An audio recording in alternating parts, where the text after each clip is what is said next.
You remember yesterday we have been discussed about the attitude. So attitude has two aspects. The one that is motivation, and the other one is the physical and the verbal attitude. And so attitude or conduct. Now, conduct is, here it says, the conduct or attitude is referring to the description in terms of what to avoid and what to adopt or what to do. And there are three defects of the, like a porch. In Tibetan was Nöji Jensum, which means three defects of the port. And then 6 stains and 5 wrong ways of remembering, etc. But among all of them, the most important to understand or easiest way to understand is 3 defects of the port. So this gives us understanding how important to change our attitude towards the Dhamma teaching, which means simply we participate a teaching is not going to be beneficial at all. So you are in the mandala of teaching or in the circle of teaching, yet importantly you have to be very aware of how important our physical and verbal attitude as well. And this verbal and physical attitude very much based on the mental attitude, because among these 3, the important factor is the mind, not the body and not the speech. So therefore, it explains precisely and clearly that what are these 3 defects. And here it says, when we listen to the teachings and listen to what is being said in this teaching, in general, every teaching of Buddhism, particularly this time, the Kunsang Lame Shalom, the words of a perfect teacher. And so listen to what is being said in this teaching and don't let ourselves be distracted by anything else. And this means we participate teaching and we listen to the teaching, yet our mind can be distracted. Mind cannot be tamed and our mind cannot be calmed. There are all kinds of distractions and that leads you to nowhere. And after teaching or the session of this teaching or that teaching, so when you walk away from the place of teaching, then you reflect what you have received during the teaching, and you may know some communications and some explanations, but you don't experience the benefit from the teaching at all. So therefore, simply bringing your body in the mandala or in the circle of a teaching would not be beneficial. So your attention is more important than the physical discipline. So I'm here explaining about our mental discipline, not physical discipline. Simply you are very much focusing on the physical discipline would not be beneficial. So here our communication is very much based on a teaching that teaching must bring into our practice. So that's where only you can make meaningful your participation. And as well, you look at me, and when you stare at me, it doesn't mean that you are really listening carefully. That is another problem with the distraction. So therefore, whether you look at me or not, that's not the case. The case here is you have to listen very attentively. So when this teaching explains about the physical discipline and the mental discipline, is not only for the teaching. At the same time, when you do practice, when you do your own practice at home, for example, you do recitation of a mantra, or chant the prayers, or read the sadhana, or do the puja, or physically doing prostrations, or circumambulation, all kinds of the virtuous action you perform, but then do everything with attention and a full awareness and a full mindfulness. Lacking all these qualities would not be beneficial at all. Because sometimes we misunderstood what does discipline mean. So discipline does not mean simply you are very much on the base of regulations and rules. The discipline means that you have to have some basic understanding of a framework, so that you yourself be in the teaching, in the understanding of a teaching, and then you will value the teaching, and then you will value the masters, then you will value the teachers, and then you will value the Dharma, and you will value the Buddha. So the fundamental Buddhist value established by true understanding, then you will respect to Buddha, then you will respect Dhamma, then you will respect the Sangha, then you will respect the lineage, then you will respect the teachers and the masters. So respect, in the sense of respect, must arise or establish or produce by true understanding. So respect does not simply mean that you bow your body. Discipline does not mean simply you press something. The respect is always combined or go along with the wisdom and the true understanding. So therefore, Patrul Rinpoche precisely or repeatedly or strictly speaks here how important your participation for the teaching, but at the same time, when you listen to the teaching, listen to what is being said in the teaching. Practice is come from that sense. If this teaching says avoid the negative action, then we have to work with that. If teaching says adopt the virtuous action, then we must adopt, which means you bring teachings into the path or into the practice. So simply listening teaching is no benefit. And to simply concentrate or simply contemplate on a teaching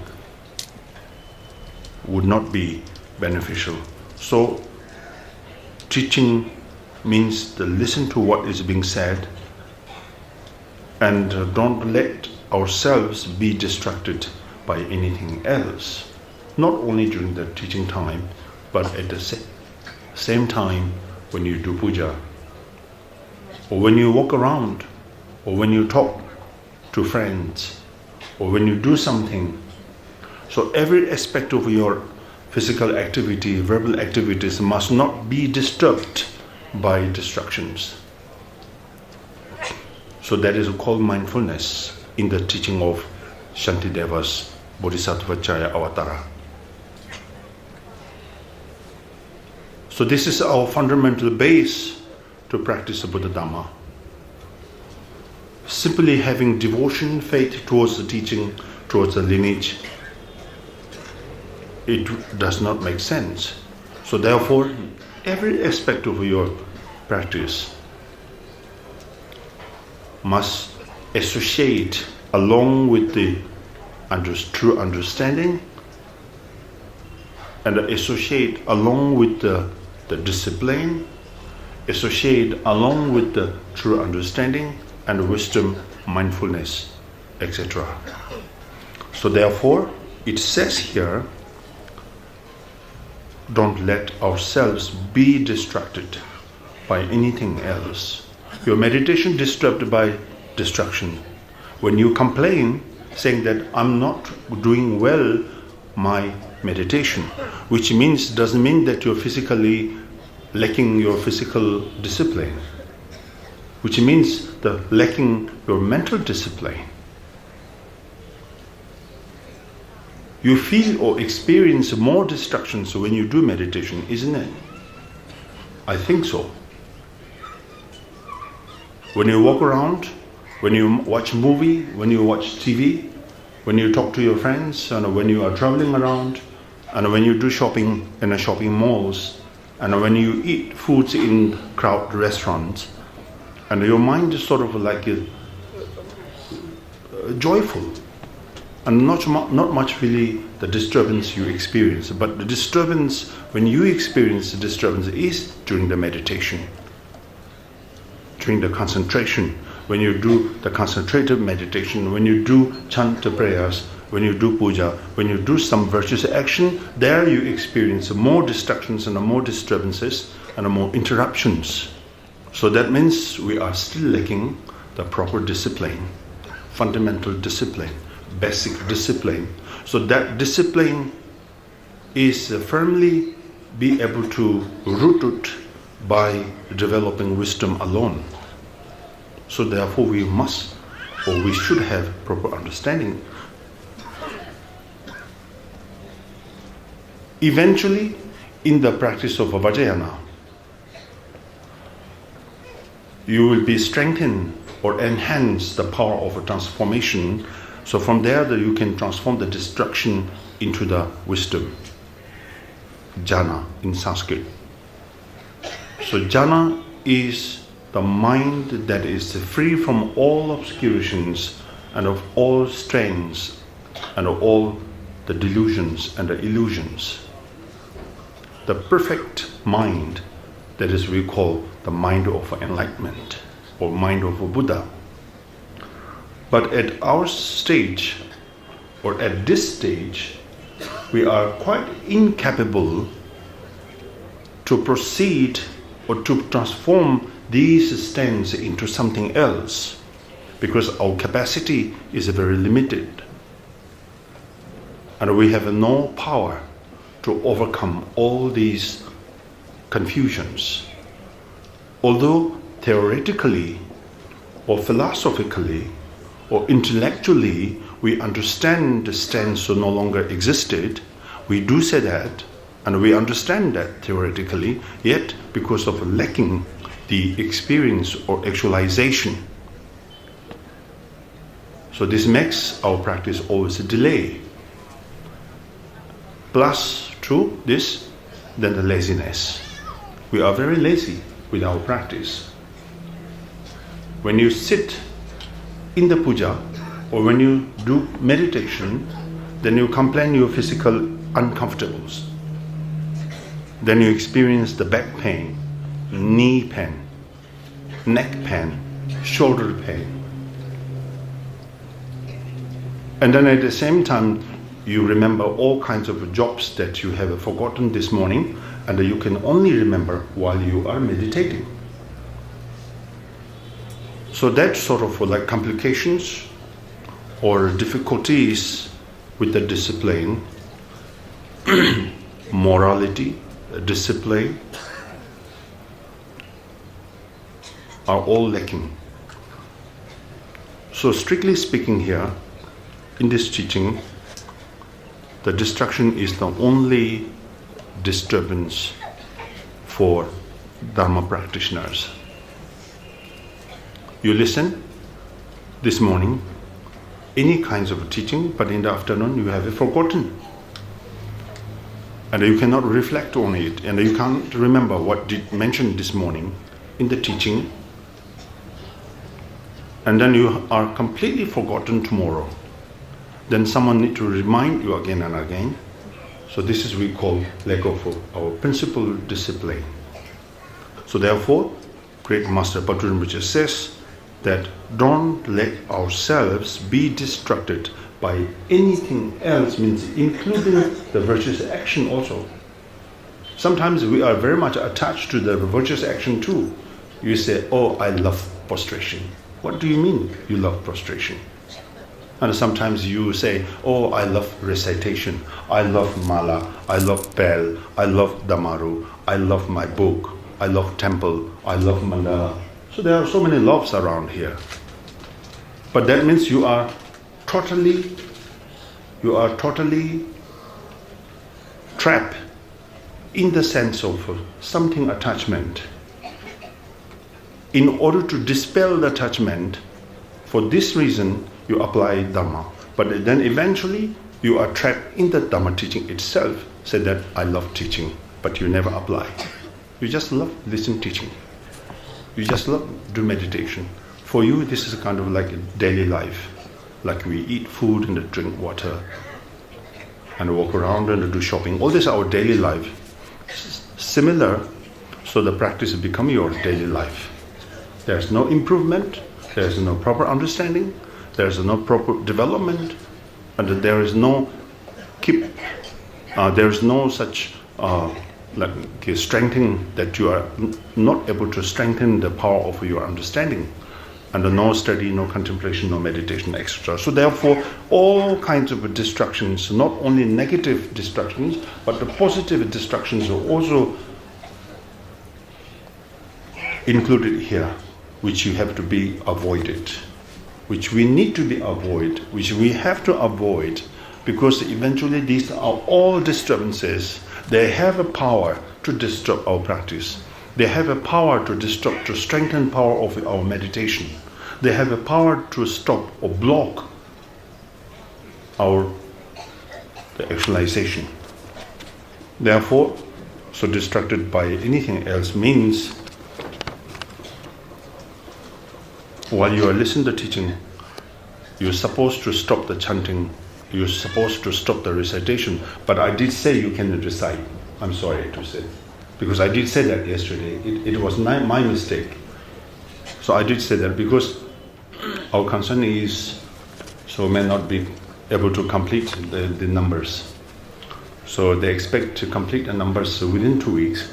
So if you stop recitation, then it's very difficult to reach that level. So and our expectation will be failed. So therefore, I did say that, and but in this teaching say it's not right. But I say it's right.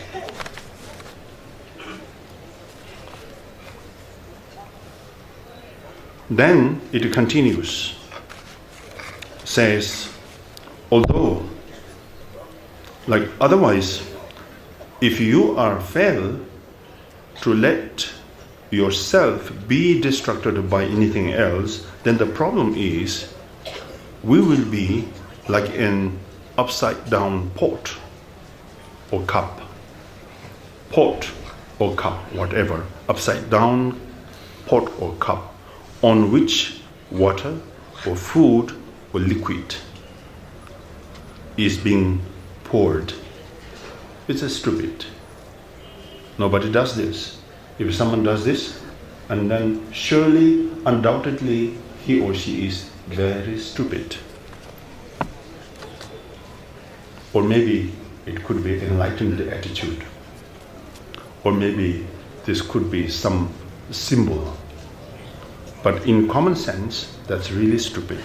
Nobody does this. So similar, likewise, here it says, although we will be like in an upside down pot on which water or food liquid is being poured. So although we are physically participate the teachings, we don't hear a word of the teaching. Sometimes you fall asleep. When you watch TV or movie or some amusement, and you are very fresh, and you can spend hours and hours, almost 24 hours. You don't get tired at all. But when you sit there firmly for the meditation, even for 10 minutes, so it's so difficult to get through your meditation. Thoughts, physical discomfort, mental chaotic situation, physical chaotic situation, there are all kinds of chaoses. Then you will complain. Then the master insists you do meditation. Master insists you to do it with the full of discipline. Then you do it reluctantly, with no choice. Then, when you do it with no choice, then this means you are torturing yourself, right? If I'm not mistaken. So you are torturing yourself. So all this complicated situation arises from what? Lack of discipline, lack of wisdom, lack of understanding of a Buddha Dhamma. So therefore, just simply participating your body or physically participating the teaching, but we don't hear a word of the teaching. That's number one. So which means we should listen teaching attentively, with the full of attention. Must not make sure our attention is there, and make sure our mind is not disturbed by negativities and the negative factors. That's number one. Number two, here it says, if we just listen without remembering anything that you hear or understand, we will be like a pot with a leaking pot. And however much liquid is poured into it, nothing can stay. So which means no matter how much teachings we hear, we can never assimilate them or put them into the practice. This example is that the pot with a leak. Likewise, if you don't hold the teaching into the practice, or if you don't hold the teaching in our mind, then you are very forgetful. And our forgetfulness always disturbs us to complete our practice.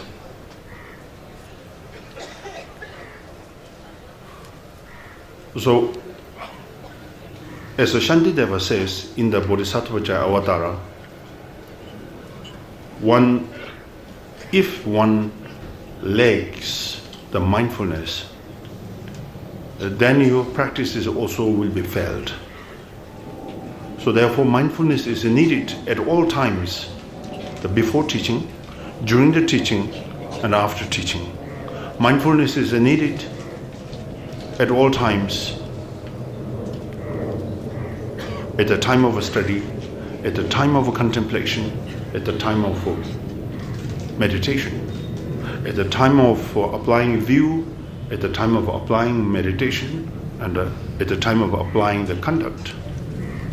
So at all times, even the Vajrayana teaching, when you proceed to three processes, the one that is the process of the creation or generation, the another one is the process of the completion.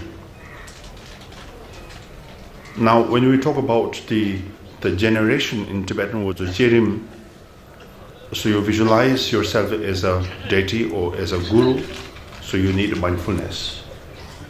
Without mindfulness, you cannot do generation. And at the stage of the completion, which is in Tibetan term Dzogrim or Durim. So you need mindfulness. So without mindfulness, you cannot dissolve the mandalas or images of the Buddha, Bodhisattvas into the Dhamma Tatu. So all these, the exercises of the mind in the Vajrayana teaching, in the Vajrayana practice, mindfulness is always associated along with it. So we have to remember what did Master explain this morning, and we have to remember what does this teaching explain, and we have to remember what teachers explained this morning or yesterday. So remembrance is more important than just simply reading or reflecting on it. So remembrance of each and every single words and each and every single explanations performed by teachers. So we have to remember all the time, or remember when it is needed. I just give you a very simple example. Anger example. Everybody feel disgusting with the anger. Nobody wants to approach to someone who is really someone who has a full of anger, and everybody really tries to run away from this particular person. So we all know anger is not good. Anger is the prime disturbance and the most dangerous mental attitude anger is. So everybody doesn't really want. Yet, because of the habitual tendency with the anger, we are so used to with the anger, so it's not so easy to get rid of by some number of meditation, some number of teaching, some number of training of our mind. Is not so easy to get rid of this powerful anger. So in order to removing this or to dispelling this anger, what we need a time, we need energy. And number one, as Shantideva says in the teaching of Bodhisattva Avatara, there are three ways to deal with the anger or negative emotion. Number one, recognition. And the recognition is very important, to recognize anger as anger. Because the lack of a recognition that we cannot apply the remedy to dispel or to destroy the anger directly or combat the anger directly. So therefore, recognition need to be applied at the beginning. So which means in everyday life, we feel or we sense that now I'm going to get angry. So at that moment you apply the remedy and think of teaching of this or the teaching of Shantideva's Bodhisattva Avatara. And you think of that from the beginning list of this samsara or from the beginning list of this time. So anger disturbs me all the time. Therefore, I'm still wandering in this samsara with the full of miseries and the pain and the suffering. So you have to catch up the characteristic of the anger, how harmful anger is. Because we never consider of this, we are simply follow the anger and to simply enjoy the anger. And once you are normalized after anger, you don't feel regret at all. And sometimes you are more proud to say that, oh, I'm a very angry person. I'm a very short-tempered person. And you want to show off this. Right? And sometimes it's very funny. You feel you are superstar because you think I'm very short-tempered. People are scared of me. People don't want to get close to me, which means I'm a very powerful person. That's sort of like a stupid illusion. that we can see. So therefore, in the teaching of a Bodhisattva Avatara, I'm just giving one example, simple, it's anger. And likewise, all the rest of the disturbing emotions or thoughts are all disturbing. That's why in English you call this disturb and a disturbing emotion. No such words exist in Tibetan. We don't use that as disturbing emotion, but in English it's very suitable. So therefore, disturbing. So it disturbs you, right? Disturbs your mental stability. Because the lack of a mental stability, you cannot do meditation. Lack of a mental stability, you cannot do contemplation. Lack of a mental stability, you cannot do meditation. And there are all kinds of disturbance surrounded you because of lack of mental stability. Why your mental is unstable? Because the disturbances are out there, and the disturbances disturb you all the time. Regardless of what you do, your meditation, your practice, what you do, all are disturbed, always, because lack of mindfulness. If you are mindful, or if you have a full of mindfulness, so disturbances will lessen and lessen and lessen.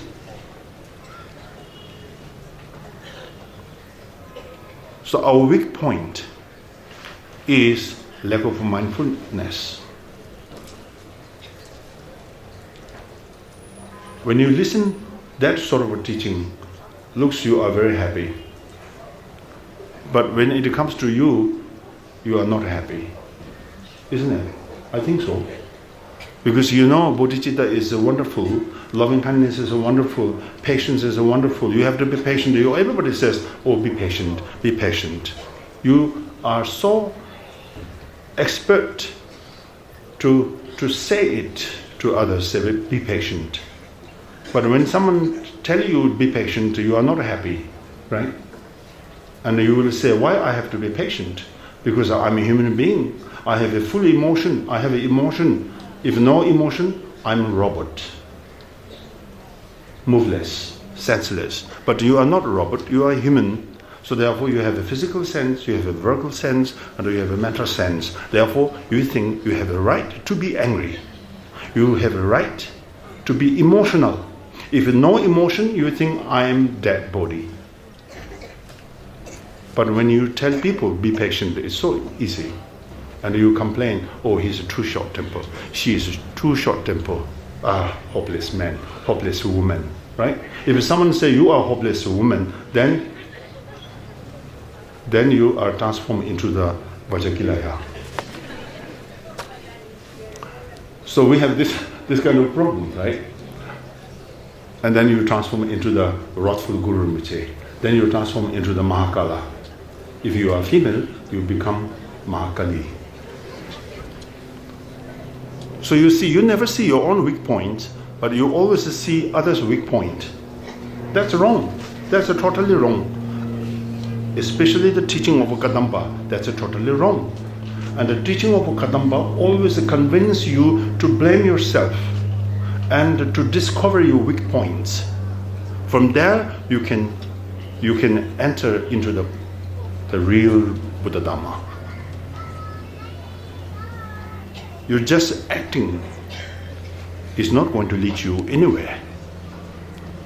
So therefore, examination, we have to examine. I have to examine my motivation. I have to examine my attitude. I have examined my manner. I have examined my conduct. And I have examined all attitudes that is related to the body, speech, mind.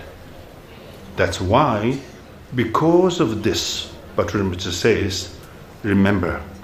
Remember what? Remember. What should we remember? What we must remember, remember the teachings. If you could, remember it all the time.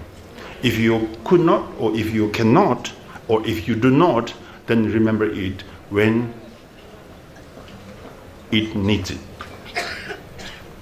So when it needs, then you apply it.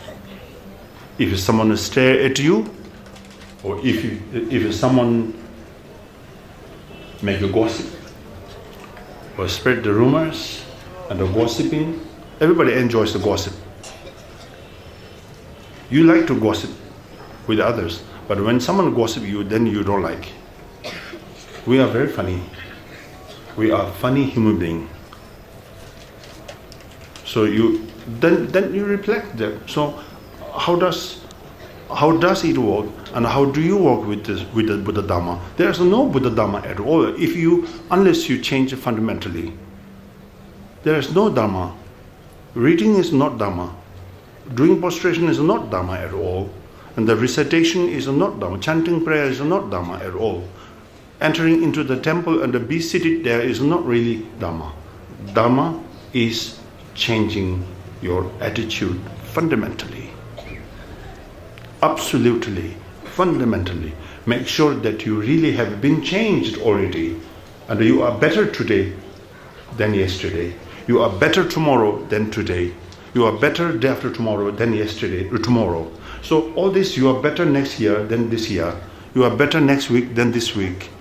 You are better in next month than this month. That's sort of like a very thorough or very serious or very strict change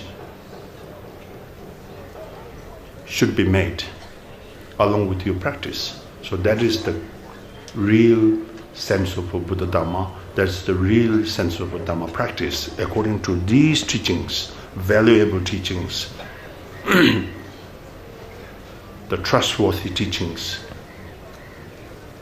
And the trustworthy teachings performed by trustworthy masters.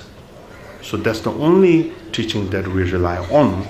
If we practice that, then there's no doubt to get through or to cut through all our difficulties and the confusions. So you remember? And it says you remember. And it says you have to remember. And I have to remember. You have to remember. She has to remember. He has to remember. They have to remember. All of us needs to remember. The remember of what? Remember good parts. Mindfulness, discipline, and the proper morality, and the proper participation. All this needed. Don't remember negative parts like negative emotion, bad thoughts, negative motivation, negative intention, powerful aggression, powerful confusion. All these invisible underlying powerful negative emotions which keep disturbing our practice. Should avoid that with the true understanding and the wisdom. That's number 2. And the number 3 is, it says here, if we listen to the teachings with the wrong attitude or disturbances, such as the desire to become great or famous or mindful of a mind full of the 5 poisons. Attitude again. Because we all have different motivations and intention when you participate teachings. It's not always a good reason at all, isn't it? Unless you deny. You deny, I can deny, say that, I have a perfect motivation. I come to your teaching because I want to benefit sentient beings. You would say that. And I could say that, so simple. And I can let people believe me that I'm such a great master, saying that always consider for others, always think of others, always think of the others' well-being, which is not always the same case. It's just a denial. So your denial will not lead you to the right stage, because you keep denying.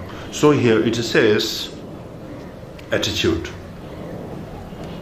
When you listen to the teachings with the wrong attitude or wrong motivation or wrong intention, like a desire to become great or famous, or a mind full of the 5 poisons, then this is not Dharma, this is not teaching. You may attend the teaching because of jealousy. You may participate the teachings because of for competition, or you participate teaching for the purpose of looking for reputation, name, position, power. dignity. Can be. So with that intention, with that motivation, your practice is diluted. It's absolutely diluted, absolutely polluted, absolutely obscured, fundamentally. So your all Dhamma become ugly Dhamma, meaningless Dhamma. Therefore, Patriarch says, wrong attitude should be avoided if you wish to participate the teaching, and if you really wish to proceed to the real Dhamma teaching, then one should really try to avoid this wrong attitude. Dharma will not only fail to help our mind, it will also be changed into something that is not Dhamma at all. So example is nectar or liquid poured into the pot that is containing poison. So the liquid or water automatically become poison, right? So with these wrong attitude, if you participate teaching or if you do practice, do meditation, then all these seemingly look like real Dhamma, but then absolutely these are not Dhamma. These are all become the poisonous. They all become the diluted Dhamma. So the pot containing poison, nobody would be dare to pour the liquid into that, the pot containing poison. So it's not good. So here says it's not good. It's not good, or it's improper listening with only our body physically or present, while our mind wander off after our thoughts and our speech. The let's lose or reach straw of you gossiping, saying whatever you like, and looking around everywhere, whatever other meritorious activities we may be doing, we should stop them as long as these disturb our mindfulness. Nobody can do concentration, right? Because even for 10 minutes or 15 minutes, when you listen to the teaching, your mind goes to here and there, your eyes go there and here. There's no concentration at all. And more disturbance you can find, and more distractions you can find while you are in the Dhamma. Like Milarepa, the great masters in the past, they are totally sacrificed their life for the benefiting of sentient beings. And they have gone through hardship and the difficulties. They purposely choose, because of the ego is so powerful, our confusion is so powerful, endlessly, ceaselessly continues from the beginningless of the time till today. Our body, speech, mind is into the Dhamma, yet our mind is still distracted, sometimes more distracted. Therefore, the examples of the life story of great masters, just like Milarepa, the life story itself becomes a great teaching and a great instruction. We don't need to read his life story at all, and we don't need to share his life story to each other, but just simply thinking of his tremendous or remarkable or incredible life story, which we cannot do at all, I guarantee we cannot do. But such life story itself is the teaching.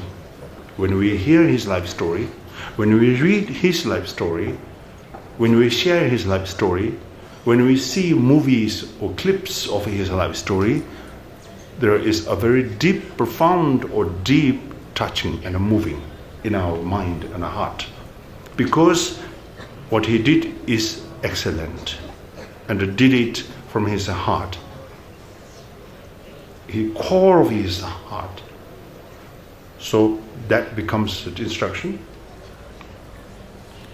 The Patriarch says, So what our attitude, the way of our life with the Buddha Dharma is very improper. Listening Dharma, contemplating Dharma, meditating Dharma is just a kind of like artificial way of doing Dharma. So therefore, after we have listened properly to a teaching in this way, then it is then also important to retain the meaning of what has been said, without ever forgetting this teaching, and to continually put it into the practice. So that is the teaching, that is the practice. Otherwise, the teaching itself becomes distraction. And you become very excited for the teaching, but then you never bring teaching into the heart, then it's useless and meaningless. We have no problem to participate in teaching, isn't it? We are so busy and are so excited to participate in teaching or initiation. that wherever you find the possibility of the teachings, then you try to go there and you try to participate in that teaching. But then did you ever notice or did you ever examine through the teaching, from the teaching, have you ever made some certain degree of change? And very difficult. Our ego is there. Ego does not touch the teaching. Teaching does not touch the ego. And all the rest of the disturbing emotions are still there. And sometimes increase our disturbing emotions and the disturbed thoughts and the negative attitudes. So which means to simply keep participating teaching is not the real Dhamma at all. So therefore, after we have listened properly to our teaching, then apply it. Apply it means to bring it into the practice. Make sure that myself is really unified or mingled with that teaching. In the teaching says, anger is a disturbance. Okay, I will make sure, or I make sure that I will be able to give up this powerful anger. And then there I will become a good person. Good person that has no anger, yet you can work for others and fully develop the compassion, loving kindness, and you become totally different person. After hearing the teaching, then you make a change. So then we call you a practitioner. Practitioner does not mean you're seemingly doing recitation or doing prostrations or listening teaching or doing meditation. Practitioner means the person who apply these teachings within and make sure that you are become the same person who taught to you. So that is the expectation from the masters and the Buddha also. And the Buddha himself says, if you are really seriously considering yourself as a practitioner, then you must make yourself just like myself, means a Buddha.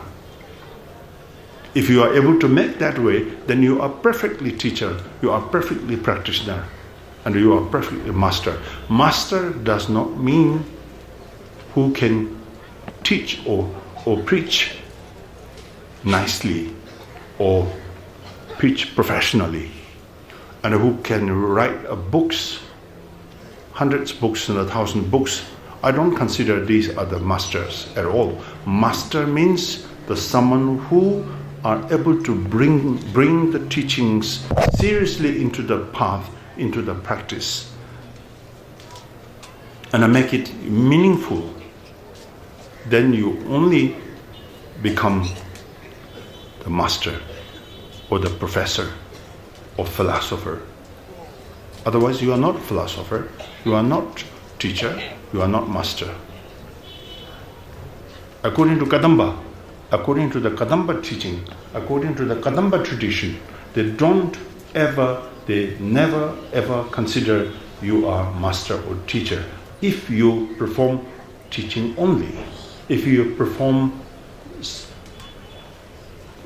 the discussion only, if you perform some group discussion, they consider if you are master or professor or you are philosopher, then you are the one who could make change others through the teaching, through the performance of the teaching. So therefore it says here, we should stop. If your attitude is wrong, if your intention is wrong, if your motivation is wrong, then seemingly it's like a virtuous action, but it's not virtuous action, it's non-virtuous action. Therefore, we should stop them as quick as possible, as fast as possible, because these are disturbance, not Dhamma. So therefore, after have listened properly to the teaching, bring them into the practice. Then only you can make yourself a better person, a good practitioner, good Dhamma practitioner. So therefore, important to retain the meaning of what we have been said, or what teaching has been said, but without ever forgetting each and every word.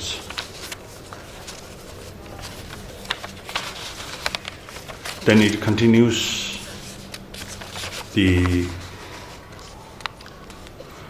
how to get rid of ourselves of every wrong thoughts, and concerning the teacher and the Dhamma, and how to avoid to criticize others, how to avoid the abuse our spiritual friends and the brothers, sisters.